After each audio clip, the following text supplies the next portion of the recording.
Praise the Lord and a very good morning to you all. இந்த காலை வேளையிலும் உங்களை பார்ப்பதில் நான் மிகுந்த சந்தோஷம் அடைகிறேன். இந்த காலை வேளையிலும் கூட தியானத்திற்கு என்று ஒரு வசனத்தை நாம் எடுத்து வாசிக்கலாம். நான் உங்களுக்காக வாசிக்கிறேன். 1 கொரிந்தியர் 10வது அதிகாரம் 13வது வசனம். மனுஷனுக்கு நேரிடுகிற சோதனையே அல்லாமல் வேறே சோதனை உங்களுக்கு நேரிடவில்லை. தேவன் உண்மை உள்ளவராய் இருக்கிறார். உங்கள் திராணிக்கு மேலாக நீங்கள் சோதிக்கப்படுவதற்கு அவர் இடம் கொடாமல் சோதனையை தாங்கத்தக்கதாக சோதனையோடு கூட அதற்கு தப்பிக்கொள்ளும்படியான போக்கையும் உண்டாக்குவார். இன்றைக்கு இந்த காலை வேளையில நம்ம என்ன பார்க்க போறோம் அப்படின்னா, எந்த விஷயத்தை நம்ம புதுசா கத்துக்கிற போறோம் அப்படின்னு நம்ம கேட்டோம்னா, ஏற்கனவே நம்ம தொடர்ந்து வந்துகிட்டு இருக்கிற அவருடைய உறவுல நம்ம எப்படி அவர் உறவுல நம்ம நிலைத்திருக்க முடியும், அல்லது அவருடைய நெருக்கமான உறவுக்குள்ள நம்ம எப்படி போக முடியும்னு நம்ம 2 வீடியோல பார்த்தோம். இப்போ இன்றைக்கும் கூட ஒரு சில காரியத்தை குறித்து, அதாவது அன்றாட வாழ்க்கையில நம்மிடத்துல இருக்கிற ஒரு காரியத்தை குறித்து நம்ம பார்க்க போறோம். அதை பார்க்கறதுக்கு முன்பதாக ஒரு கதையை நான் உங்களுக்கு சொல்ல விரும்புகிறேன். ஒரு மனிதன் காற்றுக்குள்ளாக செல்கிறான். அதாவது ஒரு மிக அடர்த்தியான ஒரு காடு. அந்த காட்டுக்குள்ளாக அவன் தனியா நடந்து போறான். போய்கிட்டே இருக்கும் பொழுது நிறைய யானைகள்லாம் இருக்கிறத அவன் பார்க்கறான் தூரத்துல இருந்து. அப்போ பார்த்த உடனே அவனுக்கு ஒரு அதிர்ச்சி.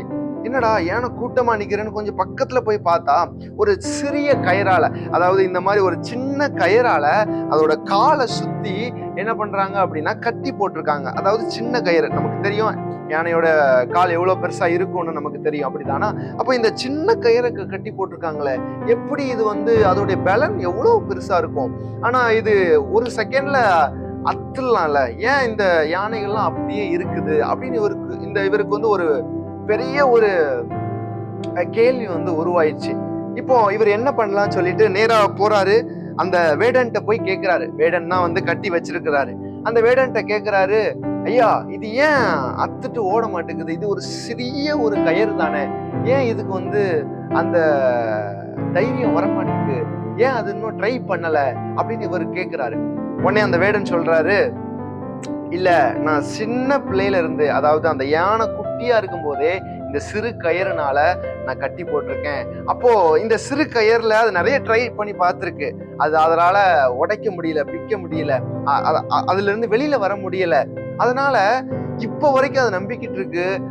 அதால அந்த யானையால இந்த கயிறை அக்க முடியாது அப்படின்னு சொல்லிட்டு அது நினைச்சிட்டு இருக்கு. இது போலதான் இன்றைக்கு இந்த காலை வேளையில நம்ம என்ன தியானிக்க இருக்கிறோம் அப்படின்னா, நிறைய நேரங்கள்ல என்கிட்ட சோதனை இருக்கு, என்கிட்ட பலவீனம் இருக்கு, என்கிட்ட வெறுமை இருக்கு, என்கிட்ட உண்மை இல்லை, நிறைய கஷ்டங்களை நான் அனுபவிக்கிறேன் அப்படின்னு நம்ம நினைச்சுக்கிட்டு இருந்தோம் அப்படின்னா, நமக்காக இந்த வசனத்தை நம்ம எடுத்துக்கொள்ளலாம். மனுஷனுக்கு நேரிடுகிற சோதனையே அல்லாமல் வேறே சோதனை உங்களுக்கு நேரிடவில்லை. அதாவது இந்த உலகத்துல இருக்கிற மனுஷங்களுக்கு கொடுக்கக்கூடிய, அதாவது அவங்க தாங்கத்தக்கக்கூடிய, அதாவது நான் இப்போ எனக்கு ஒரு பிரச்சனை வருது அப்படின்னா அதை நான் தாங்குவேனா இல்லையா, அதை நான் தாங்குவேன் அப்படிங்கிற பட்சத்துல தேவன் அதை அனுமதித்திருப்பார். அது ஏதாவது பர்பஸா இருக்கலாம். மேபி நம்ம அந்த இதை அனுபவிச்சா மட்டும்தான் நம்ம அடுத்த லெவலுக்கு போறதுக்கு மேபி கடவுள் நமக்கு அதை ஏற்படுத்தி இருக்கலாம். 2வது, நம்முடைய திராணிக்கு மேலாக நம்ம சோதிக்கப்படுவதற்கு அவர் ஒரு நாளும் இடம் கொடுக்க மாட்டார்னு வேத வசனம் சொல்லுது நமக்கு. நம்ம நன்றாய் நம்ம தியானிச்சு பார்க்கணும். அவருடைய உறவுல இருந்து நம்ம ஒரு நாளும் பின்தங்கி விடக்கூடாது. இன்றைக்கு இந்த காலை வேளையில இப்படிப்பட்டவர்களாய் நாம் இருந்தோமானால், சில நேரங்கள்ல நம்ம அவரை குறித்து நாம் நினைப்பதை காட்டிலும் சில பிரச்சனைகளை குறித்து, இல்ல நாளைக்கு நடக்க போற காரியத்தை குறித்து, இல்ல இன்றைக்கு நடக்க போற காரியத்தை குறித்து, இன்றைக்கு எதுவுமே வழி இல்லை, இந்த காரியம் நடப்பதற்கு எதுவுமே சாத்தியம் இல்லாமல் இருக்கலாம், இல்ல இந்த மாதிரி காரியங்கள் நமக்கு வரதான் செய்யும். ஆனா இந்த வசனம் தெளிவா சொல்லுது. என்ன சொல்லுது? நம்ம வாசிக்கும் போது, உங்கள் திராணிக்கு மேலாக நீங்கள் சோதிக்கப்படுவதற்கு அவர் இடம் கொடாமல். அப்ப பாருங்க, நமக்கு தலை வெடிக்கிற காரியங்கள் வரலாம். ஆனா நம்ம அதை எப்படி கையாளுறோம் அப்படிங்கிறது ரொம்ப முக்கியமா இருக்கு. அந்த நேரத்துல அவருடைய உறவுல நம்ம எப்படி இருக்கிறோம் அப்படிங்கிறது மிக மிக அவசியமா இருக்கிறது. ஏனென்றால் மிக மிக நிறைய பேரை பார்த்தோம் அப்படின்னா, இந்த மாதிரி இக்கட்டான சூழ்நிலை வரும் பொழுது, எனக்கு தேவன் உதவி செய்யல, எனக்கு தேவன் என் பக்கமா இல்லை, எனக்கு துணையா இல்லைன்னு சொல்லிட்டு எத்தனையோ பேரு அப்படி வழி விலகி போனவங்க இருக்கிறாங்க. இன்றைக்கு இந்த காலை வேளையில நீங்களும் நானும் அப்படிப்பட்டவர்களாய் இருக்கக்கூடாது. எந்த சூழ்நிலையா இருந்தாலும் சரி, தேவன் என்னோடு இருக்கிறார், நான் அவரோடு இருக்கிறேன் என்ற ஒரு நம்பிக்கையில நம்ம இருக்கிறோம். அன்னைக்கு அந்த யானைகள்லாம் ட்ரை பண்ணாதனால அதோடைய விடுதலையை பார்க்க முடியல. இன்றைக்கு நம்ம ட்ரை பண்ணல அப்படின்னா நம்ம ஒரு நாளும் நம்ம தேவனுடைய உறவுக்குள்ள நம்ம போக முடியாது. இன்னைக்கு நம்ம ஒரு நிறைய காரியங்களை குறித்து யோசிச்சு பாருங்க. நீங்க வீட்டுல உட்காந்து சும்மா இருக்கிற நேரங்கள்ல அல்லது டிரைவ் பண்ற நேரங்கள்ல சில காரியங்களை குறித்து சிந்தித்து பாருங்க. நம்ம எந்தெந்த காரியத்துல இருந்து நம்ம வெளியே வரணும், எப்படிலாம் நம்ம தேவன் நமக்கு பலன் கொடுத்திருக்கிற அப்படித்தானா? சில நம்ம வசனங்களை வாசிக்கும் பொழுது என்னை பலப்படுத்துகிற கிறிஸ்துவினாலே எல்லாவற்றையும் செய்ய எனக்கு பலன் உண்டு என்கிற வசனமும் நமக்கு தெரியும். அப்ப பாருங்க, எல்லாத்துக்குமே நமக்கு பலன் இருக்கு. ஆனா நம்ம என்ன பண்ண மாட்டோம்? ட்ரை பண்ண மாட்டோம், முயற்சிக்க மாட்டோம். இந்த முயற்சி நமக்கு ரொம்ப முக்கியமானதா இருக்கு. இந்த காலை வேளையில கொஞ்சம் நம்ம முயற்சி பண்ணி பார்ப்போமே. நம்மள ஒரு ஸ்டெப் நம்ம கொஞ்சம் முன்னாடி எடுத்து வைப்போமே.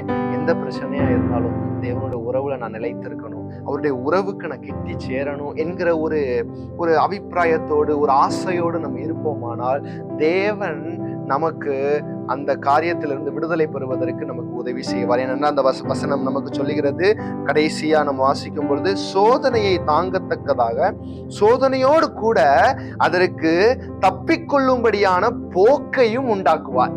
அப்ப பாருங்க, ஒரே வசனத்துல எல்லாமே முடிஞ்சிருச்சு. நம்ம எப்படி இருக்கிறோம், எப்படி நம்ம புரிஞ்சுக்கிற விதத்துலதான் இருக்கு. அவருடைய உறவில் நாம் நிலைத்திருக்கும் பொழுது சோதனையோடு கூட அதற்கு தப்பிக்கொள்ளும்படியான போக்கையும் நமக்கு உண்டாக்குவார். அப்போ நமக்கு எல்லாமே அவர் தந்துருவாரு. நம்ம என்ன பண்ணணும்? ட்ரை பண்ணணும். நம்ம இந்த சோதனையை தாண்டுவதற்கு அவரிடத்துல மாத்திரம்தான் நிக்கணும். சில காரியங்கள்ல நமக்கு தலை போற காரியமா இருக்கும், பக்கத்துல நிக்கிறோம். அப்போ நம்ம மனுஷங்களை நோக்கி உட்கார்ந்துருப்போம். அது தவறில்லை.